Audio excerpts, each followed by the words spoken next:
You're listening to the Visualizing War and Peace podcast. In each episode, we look at how people have experienced, described, or imagined armed conflict in different periods and places, and we discuss the impact which representations of war and peace can have on us as individuals and societies. Hello, my name is Madighan Ryan, and I am one of the student researchers in the Visualizing War and Peace project at the University of St. Andrews. This podcast adds to my inquiry into the synergies between climate and sustainability and peace. I'm looking at everything from the importance of inner peace and remaining resilient as a member of the climate movement to the necessity of healthy environment in lowering risk of scarcity and geopolitical conflict. My aim is to emphasize that peace building and environmental action are not inherently two separate entities. To bring this conversation into the world of gaming, I am delighted to be joined today by Dr. Mark Wong. Dr. Wong is a senior lecturer in public policy and research methods at the University of Glasgow and is their deputy head of urban studies. He is one of the lead co-creators of Seven Voices, One Future, a video game aimed at building an environmentally sustainable future for Scotland by highlighting minoritized ethnic people's voices and the importance of traditional ecological knowledge. Just last month, Seven was nominated in the Spirit of Scotland category for the Scottish Games Award. Dr. Wong, I know you've been very busy recently, so thank you very much for taking the time to speak with me today and to share Seven with our listeners. Welcome to the Visualizing War and Peace podcast. Thank you very much. Really happy to join you. I'm really excited to dive into Seven today, but first, can you take a step back and talk a bit about why, from your perspective, a peaceful future also means an environmentally sustainable future?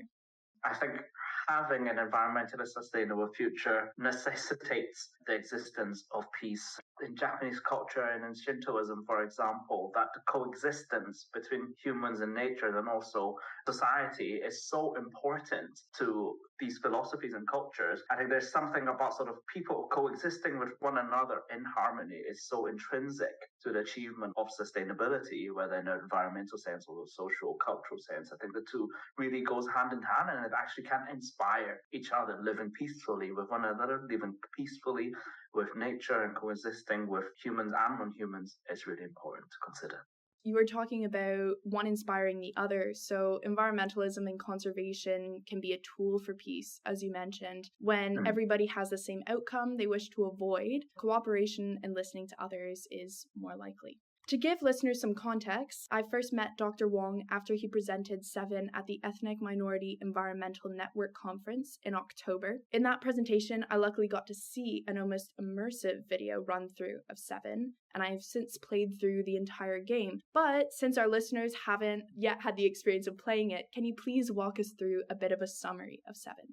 Yeah, of course. So Seven is a video game that seeks to amplify the voice and action of minoritized ethnic people in the just transition to a sustainable future, thinking about greener futures in Scotland in the future, how we can center the voice and the existing actions of minoritized ethnic people and people in these communities. So that's really the intention of creating the game, thinking about how we can authentically represent minoritized ethnic people in the game like this, but also thinking about how we can foreground some of the existing climate actions already happening right now across Scotland. The game is co-created together by the University of Glasgow Games and Gaming Lab, which I'm a member of, and also with a few other colleagues there in University of Glasgow, including social sciences and arts and humanities. And we had industry and community partners. So from industry, we've had Education Evolve, which is a tech startup company based in Scotland, and also from the third sector, Ethnic Minority Environmental Network, which is part of Central Scotland, and also the floating designer, Sarah Ahmed, who helped with designing some of the game characters as well as for graphic recording of some of our workshops. So this really came about sort of through an ideation process, particularly with people in minoritized ethnic communities in Scotland who are members and volunteers for what's called and the Ethnic Minority Environmental Network. And we came together really just starting from the blank page and say, if we were to create a game about Scotland's sustainable future, centering the voices of minoritized ethnic people, what would that be like? So then we came up with ideas also having these mini games that would be time bound. Then also, particularly, it was really important around traditional ecological knowledge and the representation of people and the existing initiatives happening on the ground that is really exemplary and that not many people know of. And I think traditionally and historically, minoritized ethnic voices are often hidden or marginalized in society, but also particularly environmental sector, thinking about sustainability. what players get to do in the game is that they go through these 7 narratives and mini-games that are based on real-life climate actions of minoritized ethnic communities. For example, one narrative around the solarizing institutions of worship initiative that's led by the Glasgow Central Mosque, and then the players get to play. There's a 60 seconds mini-game in installing solar panels within the game environment. And then with these changes, the environment also change accordingly, so that the houses start to light up. And there's another mini-game that's about wildflower meadows. So once that mini-game is completed, then you also see wildflowers all across the landscape. And the game is set in a virtual replica of the Western Scottish Highlands using real satellite images. So in a way that when players open the game and exploring around the environment, they're actually seeing a real landscape digitally of a spot in the Western Scottish Highlands set in the year of 2045. It's a phenomenal game. I would really highly recommend it. It's super neat to learn about what's happening right here in Scotland. It's also very cool that 7 is set in the future. So 7 is obviously not utopian because we do encounter impacts of climate change that we then get to solve, for lack of a better word. But in a sense, we really are visualizing realistic future peace building because it paints a positive picture of the benefits of listening and collective community effort to help solve environmental problems and degradation. I would be really interested to hear why your team chose 2045 as the time period for the game. 2045 is the target that the Scottish Government sets to reach net zero for Scotland. And so whilst it's very ambitious and also slightly earlier than the UK target of 2050, that's why we've picked the year 2045 and thinking that in this future, these real actions happening right now can have an impact to creating a greener and better future in 2045. We really want to sort of visualize that in the game and also creating a bit of a thought-provoking narrative of the future if and when the voices and actions of minoritized ethnic people are being centered, what that would look like and what sort of climate actions might be inspired from those when players play this game right now. One of the aims of 7 is to share ways in which traditional ecological knowledge can help repair environmental degradation. You've done this quite a bit already, but can you elaborate a bit on why respect and restoration of traditional ecological knowledge is important in the context of sustainability? That's one key part of the game. And I think that's where co-creation methods is so useful because the Ethnic Minority Environmental Network, their work is strongly about highlighting and using traditional ecological knowledge in the environmental sector in Scotland. So that, in fact, the emphasis on traditional ecological knowledge itself came from that network rather than, I guess, from me or from our research per se. And I think that's really highlighting the importance of valuing different sources and domains of knowledge, that it can come from outside of academia first, that they are experts in these fields, but also how we, I think in current narratives and public or media discussions about achieving sustainability, we often look towards technical solutions or very futuristic solutions that may or may not work sort of currently or may only work in a very limited way, but actually ancestral wisdom and traditions. For example, one of our games is around farming and urban farming and how to use sort of traditional ecological methods of farming that actually can improve the regeneration of soil and farmland, for example. And it's this sort of looking back in order to find solutions and create a better future. I think that's where the powerful narrative does come in, and that not forgetting and not privileging only sort of how knowledge has been created perhaps in the last 100 years, but actually looking at across the world, across different cultures, and making that knowledge production more diverse is really important as we go forward, and to look back some of the traditions that already exist perhaps elsewhere outside of Scotland, or perhaps also even being carried forward in different ways in Scotland that can actually apply and look for inspirations from the past. And then there's quite a bit of crossover here, I'm sure, but can you also elaborate on why minoritized ethnic voices are so important in creating a peaceful, sustainable future? And I guess this really does tie into listening to Emin as one of your key sources for finding the knowledge to include in this game. Absolutely, and this is one of the key work that Emin does in their own advocacy and community work. But I think using the game to help highlight that was also really important.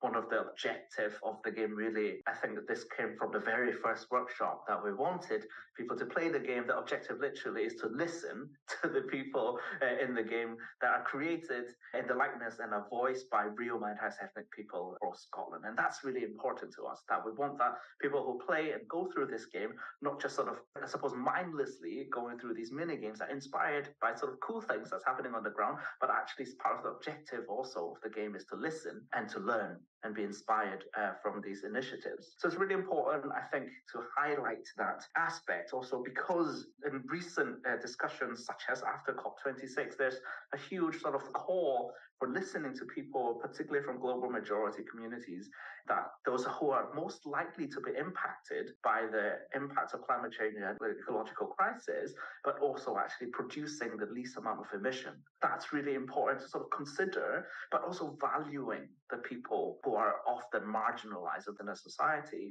That has been sort of recognized in various things. For example, in the UN Global Sustainable Development Goals, in their partnership reports recently, they really highlight the importance of listening to the voices of those who are often, they sometimes got left behind, that are also most likely to be marginalized, such as minoritized ethnic people, and also voices from the global majority.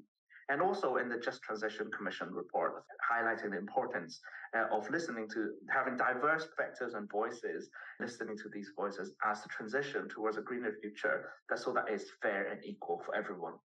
In the Visualising Peace project, we talk quite a bit about whose voices get heard in peace-building efforts. Can you tell me a bit more about the 7 voices we do hear in the game, who their characters represent, and where these stories and narratives come from? The 7 voices that feature in the game, they are all based on real minoritized ethnic people. So they're created in a likeness of them and also are recorded by minoritized ethnic people across Scotland.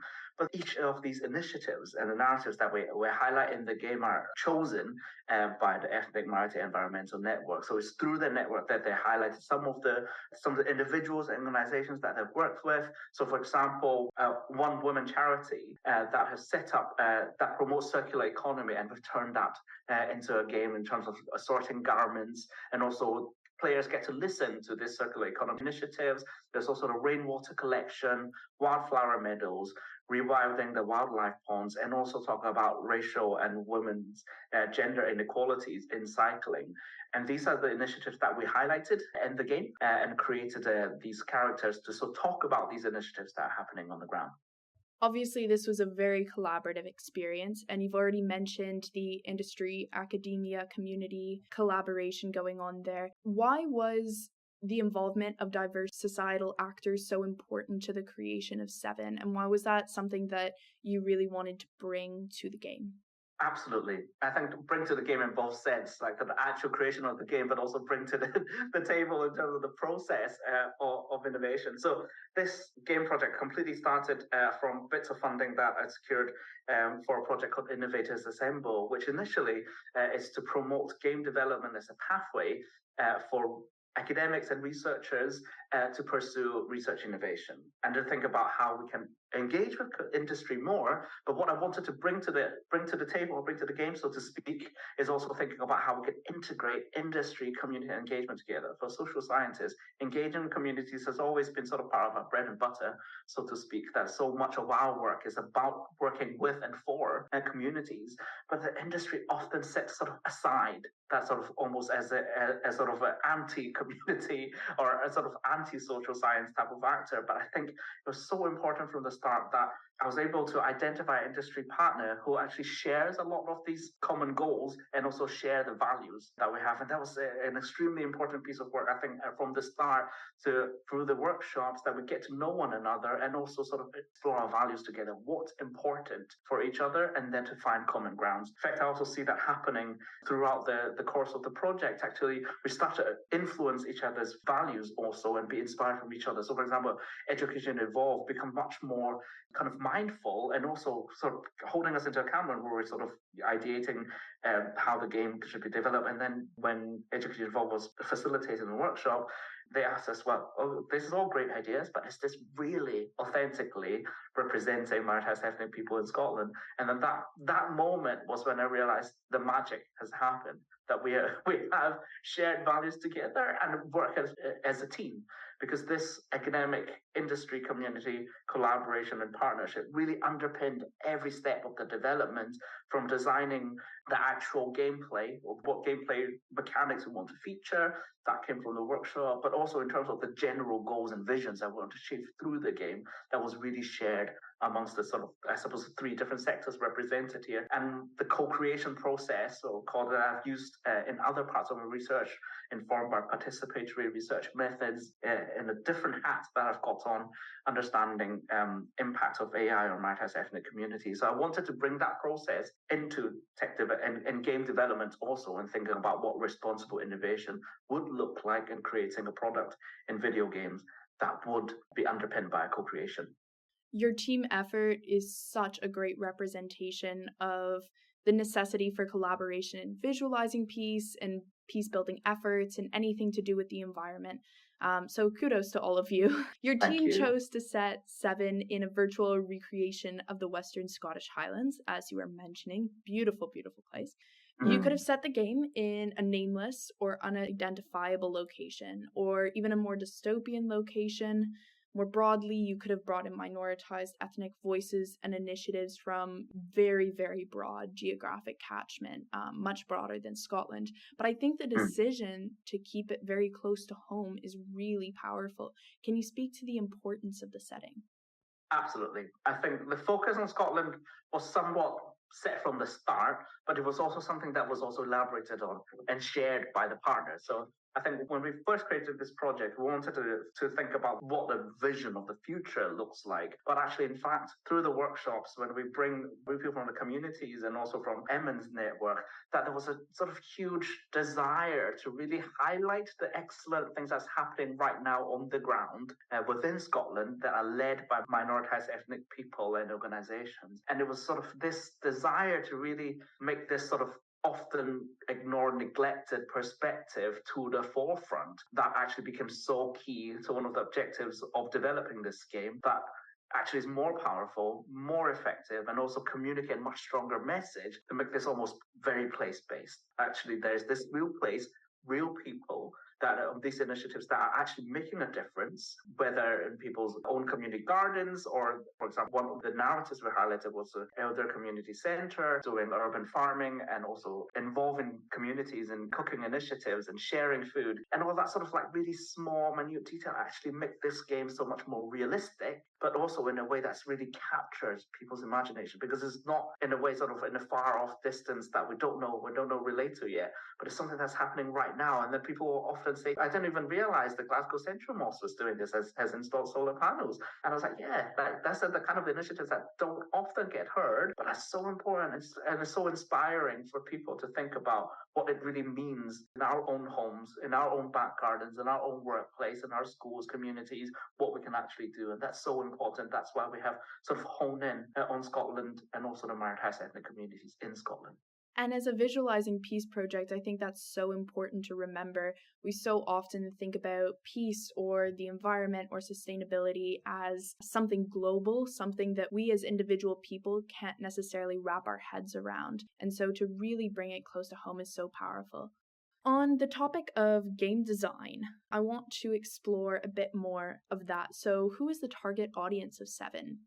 The target audience was broadly conceived as the general public, but also particularly for people who might be interested or a part of minoritized ethnic communities. That's one aspect, one group of audience.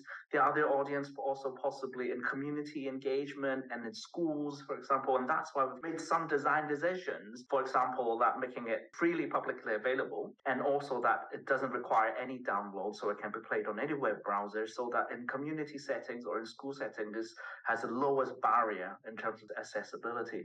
We even at one point at the start thought about creating this game in a virtual reality environment, but we immediately thought of the accessibility issues. The first requirement would be to have the full experience, you would have to have a virtual reality equipment, which not all communities or schools or even general public does. So we're sort of having that accessibility at the forefront, which again comes from one of our partners, so Education Evolve. Their work is about making education accessible for everyone. And that's where the sort of the values really align, but then also help us to make some of these decisions, making sure that it's sort of broad enough, but also that making sure that we reach those who are probably most likely to be excluded from this experience and target those so that it's universal for everyone. How has 7 been received? You are talking a lot about accessibility, so I can imagine people have really become quite excited about the game. What impact has it already had? Yeah, we're already seeing really good impact and also engagement from the community. So Emin does use this game and has been showcased in various of their events, and they use that to sort of open conversations with communities about the just transition within Scotland. We've also had some discussions with the Scottish Government, the Just Transition Policy Unit, and they're really interested to use this game in their engagement work as they publish a Just Transition Plan that describe it as the game has potential to reach audience that they have not been able to reach before. And that would include minoritized ethnic communities, but also in a way allowing wider Scottish population to think about the voices and action of minoritized ethnic people more. We've also had some really encouraging words when we launched this game in May. After spending about 9 months developing this game, congratulatory letters from the Cabinet Minister for Net Zero and Just Transition, and also the Minister for Equalities, Migration and Refugees, who have really highlighted the success that 7 has been able to achieve to bring industry and communities together, but also in effectively addressing one of the key issues and priorities right now in Scottish government, particularly for just transition, to make sure that all voices are heard and included. So that has been really, really encouraging news. We have been putting 7 a bit on the road, if you want to hear more of it. We've given a talk at the Scottish International Development Alliance. So again, that sort of really aligned with some of the peace building work this podcast is about and the work that you do. And also, as you mentioned already, the Ethnic Minority Environmental Network. We were also just last week at the Scottish Games Week. We were featured. It was an exhibitor and More Than Games, so bringing this also to the game industry, and was nominated for the Award for Spirit of Scotland. So getting the visibility there, and also featured in a session in the Festival of Social Science just last Saturday. So it's sort of lots of going on, sort of really bringing this community. And the next step, I think we really want to make sure that these partners who are interested in using the game to be able to bring this game into their public engagement or community or educational setting. We want to develop a bunch of resources that would enable whether that's school teachers or public engagement facilitators to use the game. So things like lesson plans and how to set up guides, etc., that these resources will be able to accompany the game so that it can maximize the adoption. Congratulations. I can also, as you mentioned, see this being very useful in a school or educational environment, and also just being so empowering for young people to see what's possible and to see that their voices could also be heard, not just one day, but today, and that they could initiate various projects and applications of knowledge. So in my personal research, I think quite a bit about climate-related stress and anxiety.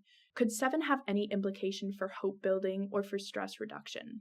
Absolutely. And that came up quite strongly after the first workshop, where we came up with the game that would to have these mini games, and it's time bound. And initially, to add to this, one of the suggestions was in the corner of the game to add to kind of the gameplay elements was to have a little person where the water level will be rising, and then as you progress through the game, if you gain more points, the level of water keeps going down, but then eventually you might get drowned. And that, as you can imagine, after a few weeks we sat on it, and then we're like, oh no, actually this just really reinforced the climate anxiety issue and actually makes people really worried. So we actually cut that out. And I think in reflection, I think that was one of the best decisions we have made, was that actually make this much more about the actions that's taking place right now, because it can give hope to people, knowing that however small, whatever you can do can contribute to the bigger cause. I think one thing that is really paralyzing is this feeling that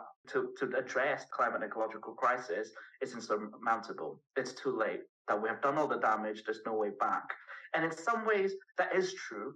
And in some ways, that it's true that there's a lot of damage that's being done. But I think there's so many examples also where we're seeing our environment improving, and also little initiatives, small initiatives that can make a real difference in regenerating when nature bounces back, and the resilience and adaptations that can be put through. And I think that's such an important message. And we hope when we created the game that these real actions that are led by minoritized ethnic people can provide that inspiration for people to think about the individual actions that they can make.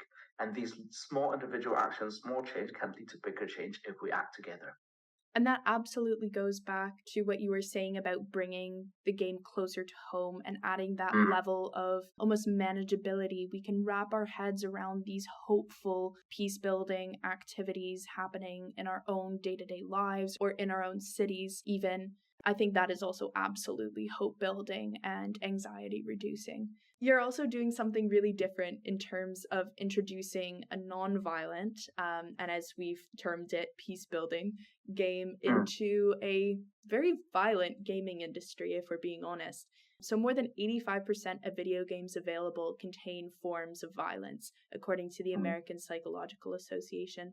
Is changing that ratio to include more peace-building or more non-violent video games like 7 important? And what do you hope for in the future of gaming?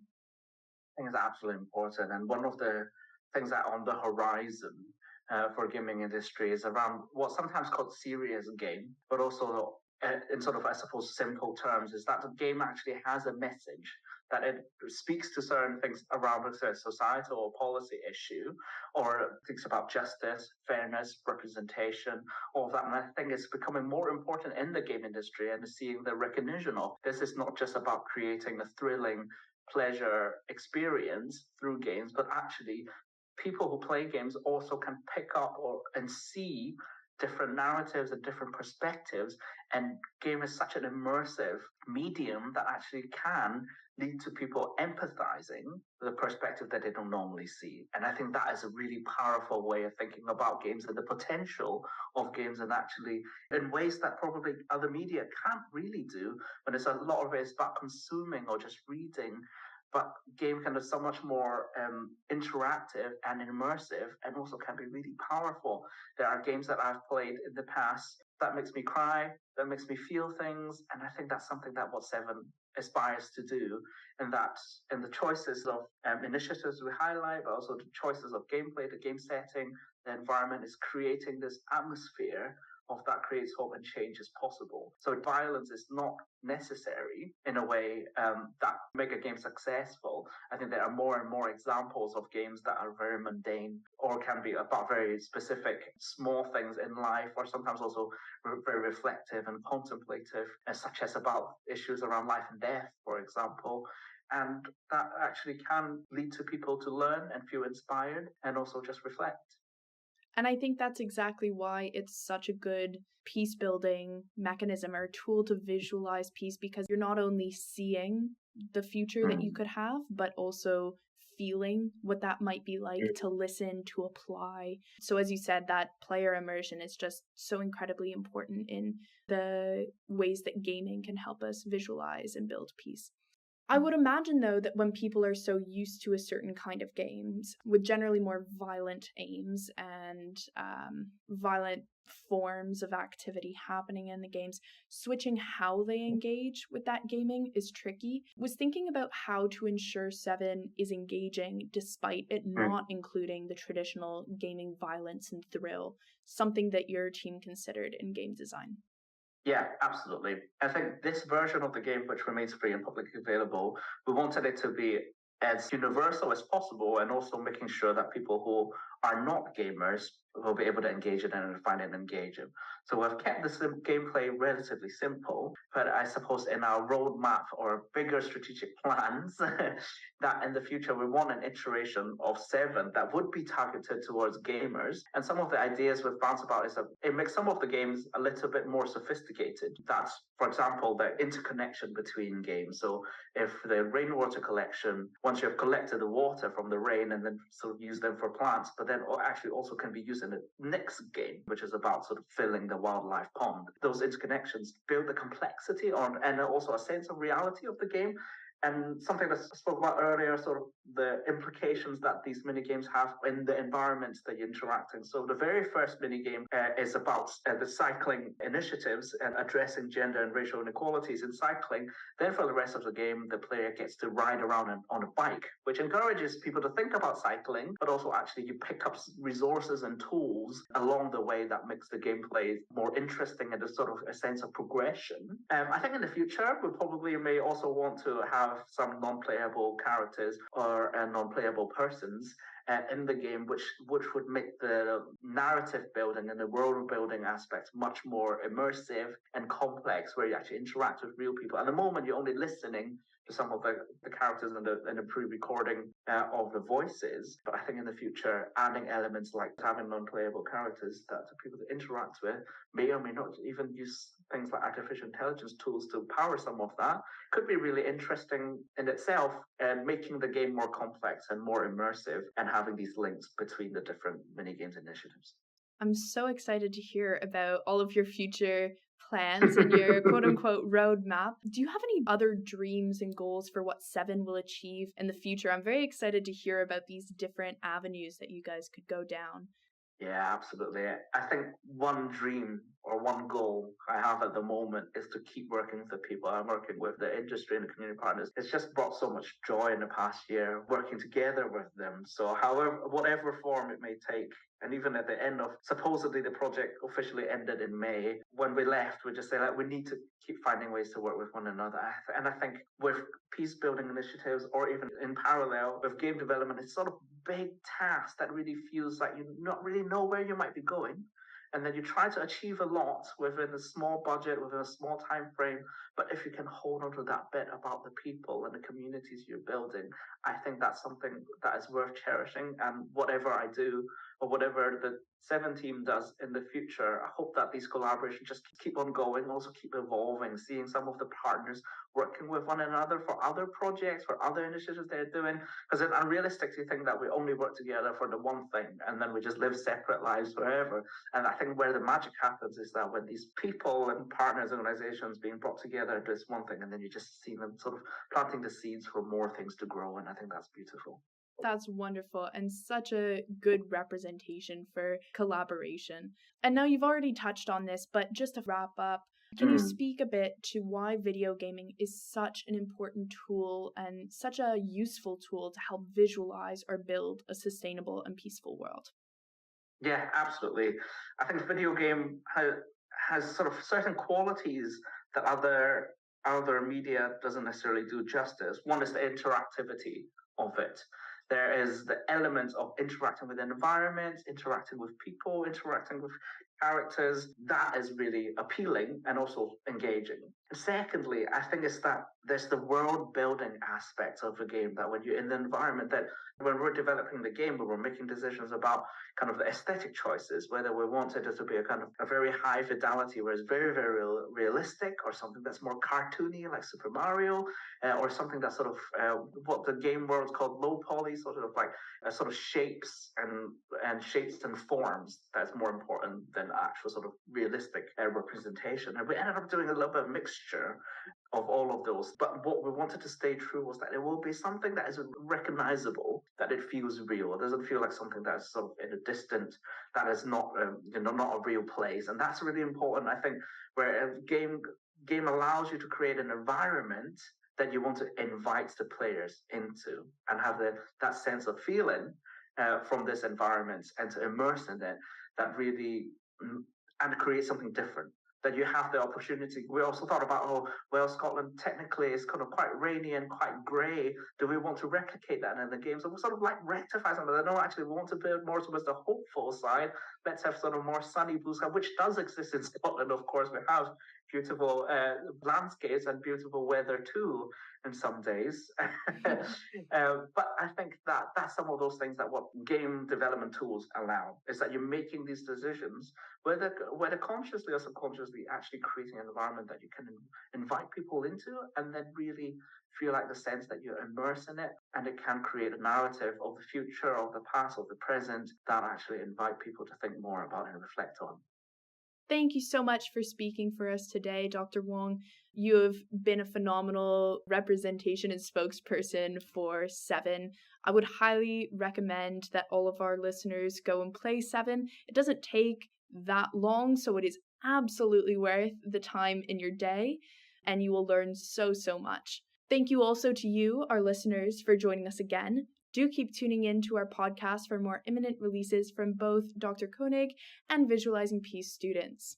If you have any questions about our work, please do get in touch. You can follow us on social media, just search for Visualizing War, or contact us directly by emailing us at viswar@st-andrews.ac.uk. If you would like to support our project, please share and subscribe to the show on Apple Podcasts, Spotify, or whatever platform you use so you don't miss an episode. And please do leave us a rating and review on Apple Podcasts. It really helps people find the show. Our theme music was composed by Jonathan Young. Thank you for listening.